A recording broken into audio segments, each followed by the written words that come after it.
Life will throw obstacles at you that you never saw coming. The question isn't whether you'll get knocked down, it's whether you'll decide the story ends there. Before we dive into the deep stuff, this podcast shines a light on the messy, unexpected, and sometimes downright unbelievable parts of life. It's a reminder that what happens to us does not have to define who we are or who we're becoming. This segment is about how I survived what many would consider the impossible, overcame and continue to overcome, and becoming the person my obstacles never thought I could be. I know in the future shows you're probably going to be thinking there's no way this shit actually happened, but I swear to you, I couldn't make this shit up. Now, before I get started, my name is Indy Gohard, and welcome to You Can't Make This Shit Up.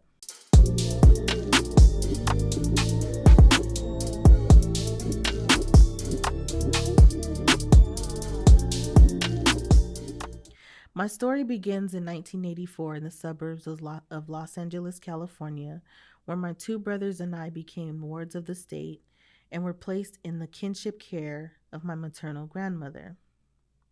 In 1992, we moved to Denver, Colorado, to a neighborhood called Montbello. And that's where I began to learn about culture, identity, and the harsh realities of life. My grandmother was from Bocas del Toro, Panama, and she raised us deeply rooted in Panamanian culture. But as I grew older, I began to realize many of the things that I was learning from society completely contradicted the way I was being raised at home. I was the only girl, and I was being raised in a household where being heavily sheltered left me with more questions than answers. I didn't understand why certain things were never explained to me.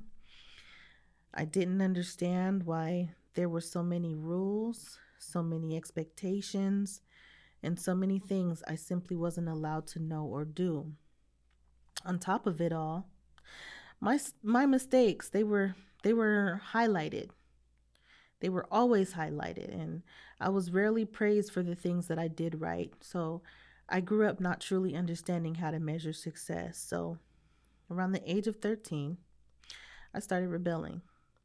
And looking back now, I realized I wasn't necessarily rebelling because I was a bad kid. I was rebelling because I was trying to understand a world that no one had prepared me for. I was searching for answers, searching for identity, and trying to figure out where I fit in between the culture I was being raised in and the world that I was beginning to discover. And honestly, that was only the beginning of the shit I was about to experience.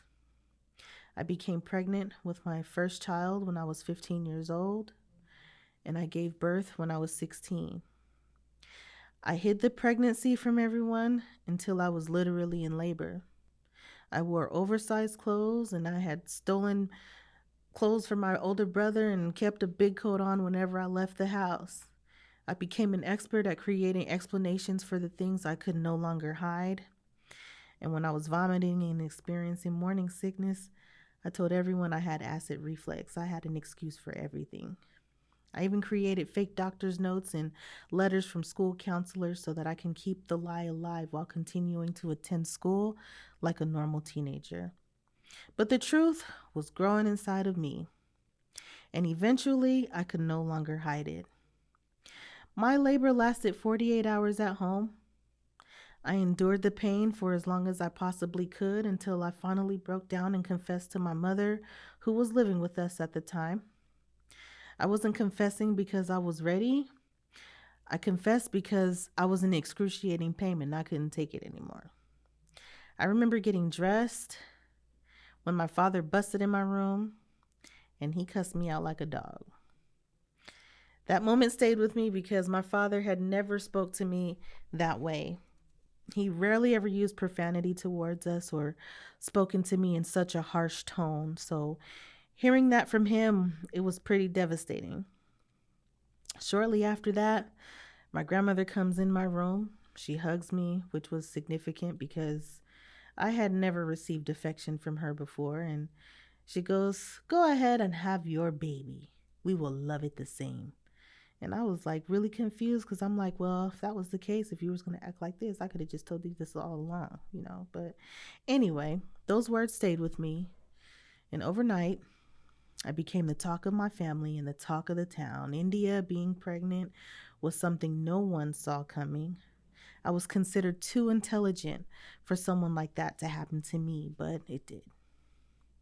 And when my son was born, I experienced something far more profound than just becoming a mother.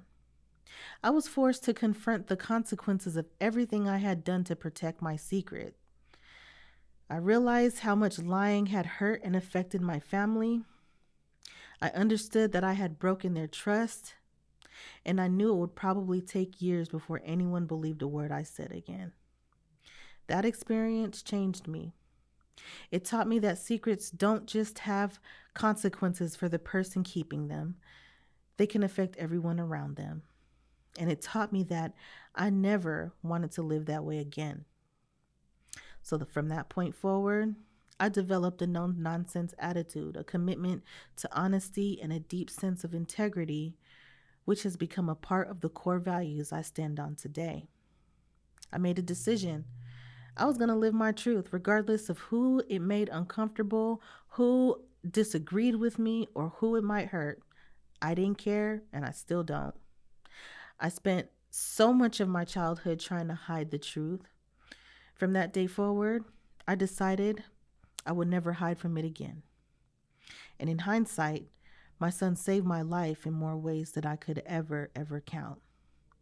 Because I was a ward of the state, and my parents still continue to struggle with substance abuse from the time I was a baby up until I became a mother myself, I understood something very clearly.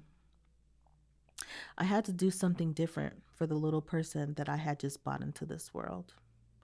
I barely had the support I needed as an adolescent, so I knew if I didn't show up for my child, then who was going to? I refused to perpetuate the cycle of victimhood and an impoverished mindset. I knew I couldn't change where I came from, but I can change where my son was going. So I made a sacrifice. I left my son at home with my grandmother while I went back to school. At the time, I was technically an 11th grader, but I only had ninth grade credits. I told my grandmother that if I wanted to graduate on time, I needed to withdraw from Montbello High School and find another option, but she disagreed with me. I'll never forget what she said to me. She goes, "Your troubles will follow you everywhere you go. The issue is not your environment. The issue is you." Well, you know what I did? I went to the school and I de-enrolled myself.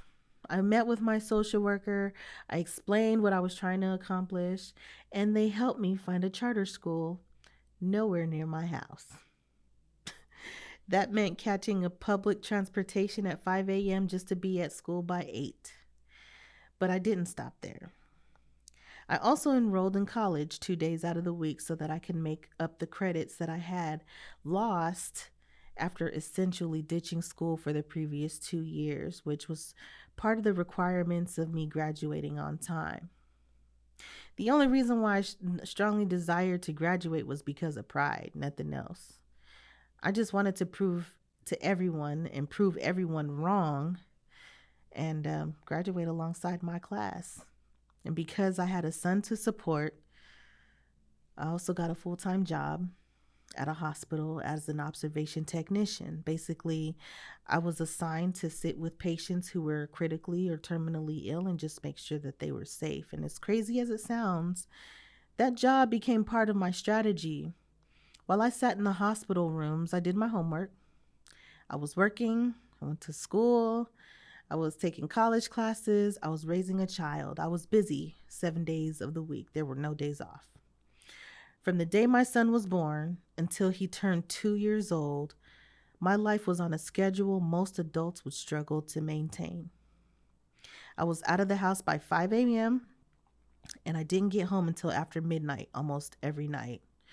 The only exception was the 2 days a week I attended college, and those days off from work, Even then, I wasn't exactly resting. I would get home around 6 or 7 p.m. I was exhausted. I was young. I was a mother trying to figure out motherhood while simultaneously trying to figure out who the hell I was. But I had made a decision. My son was not going to inherit the limitations I had been handed and the limitations that I put on to myself. I didn't have the luxury of waiting for someone to save me. So I became the person who was going to save us. And that's one of the first times in my life I realized something. Sometimes the person you think you have to save is actually the person who saves you. My son didn't just give me a reason to grow up, he gave me a reason to fight.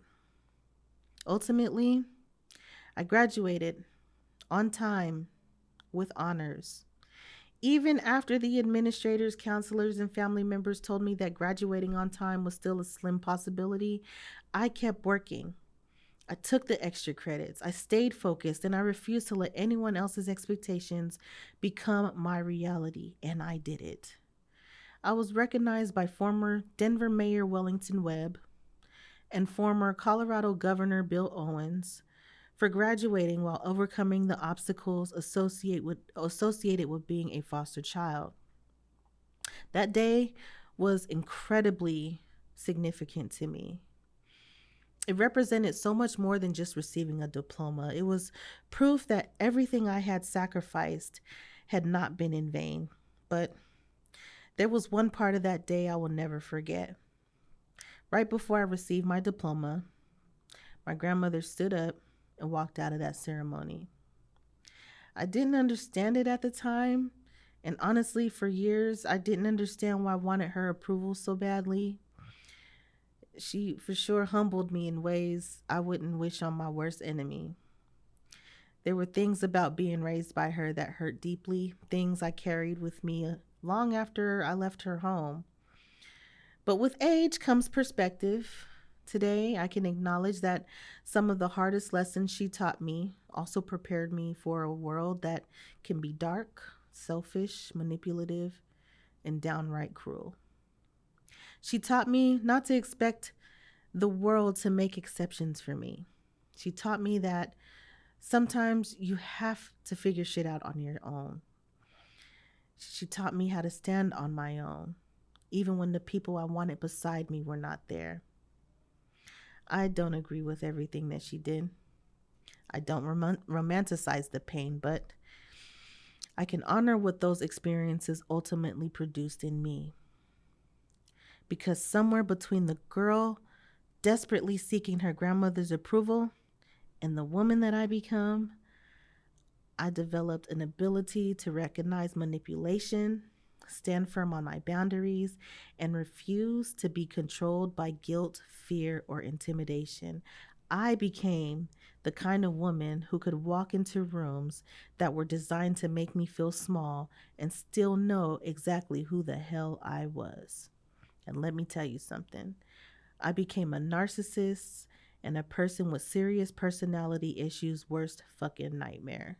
Not because I'm perfect, not because I never made mistakes, but because I learned how to recognize bullshit and I stopped being afraid to call it what it is. And that diploma, it wasn't just a piece of paper.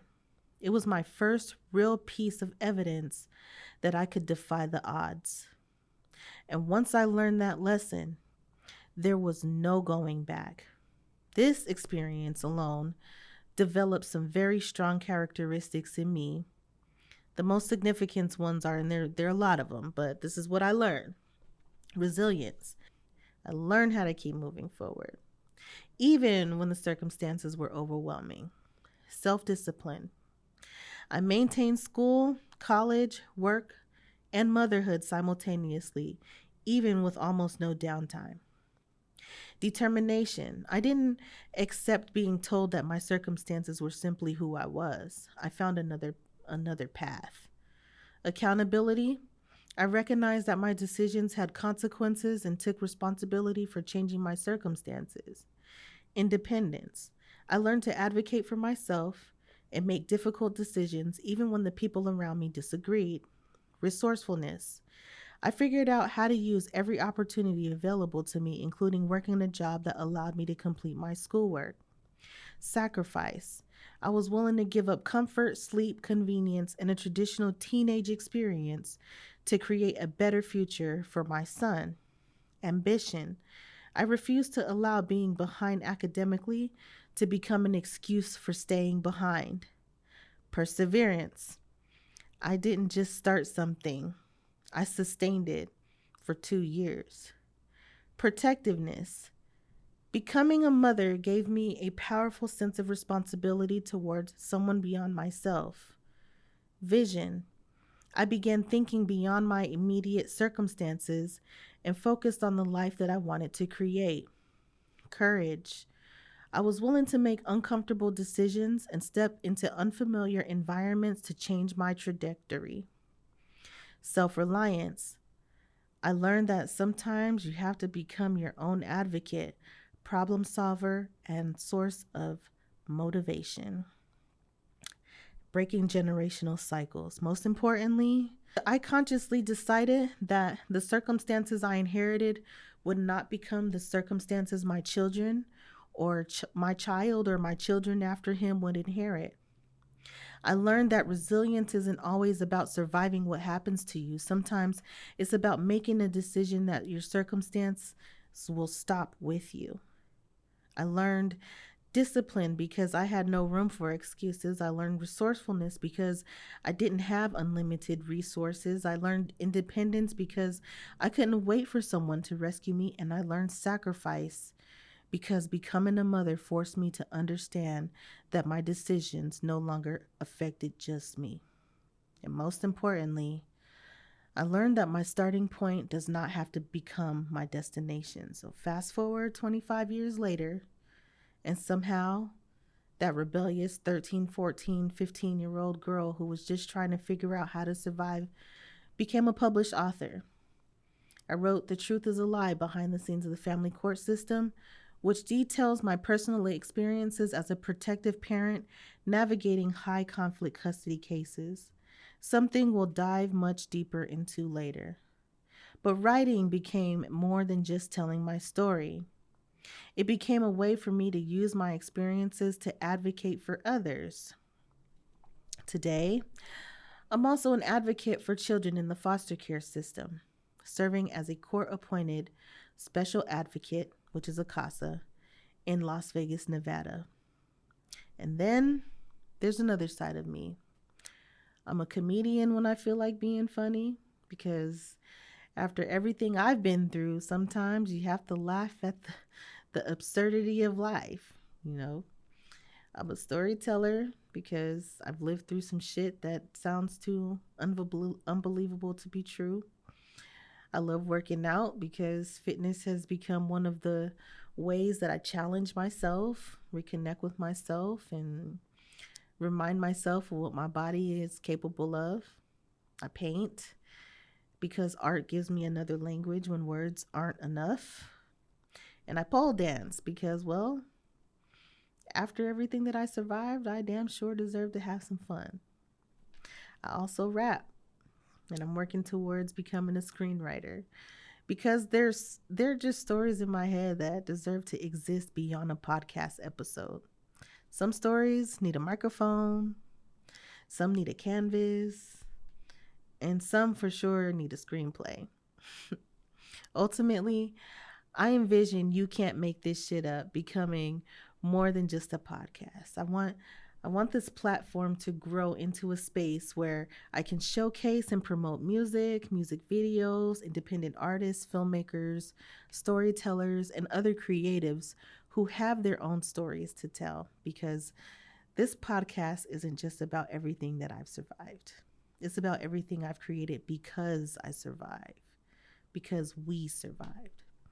I'm an author, an advocate, I'm a mother, I'm a storyteller, I'm a comedian, I'm a rapper, I'm an artist, a fitness enthusiast, I'm a pole dancer, and I'm becoming a screenwriter. I've spent a lifetime being told what I couldn't be. Now I'm interested in discovering everything I can become. And trust me, We're just getting started. That brings us to the end of this chapter, but trust me, this story is nowhere near over. If there's one thing I want you to take away from my story and the stories that I share in the future is you're not your circumstances. You're not your trauma. You're not the worst thing that has ever happened to you. Sometimes life will hand you circumstances that you never asked for. Sometimes you'll make decisions that you wish that you could take back, and sometimes you'll look around and think, how the hell did I get here?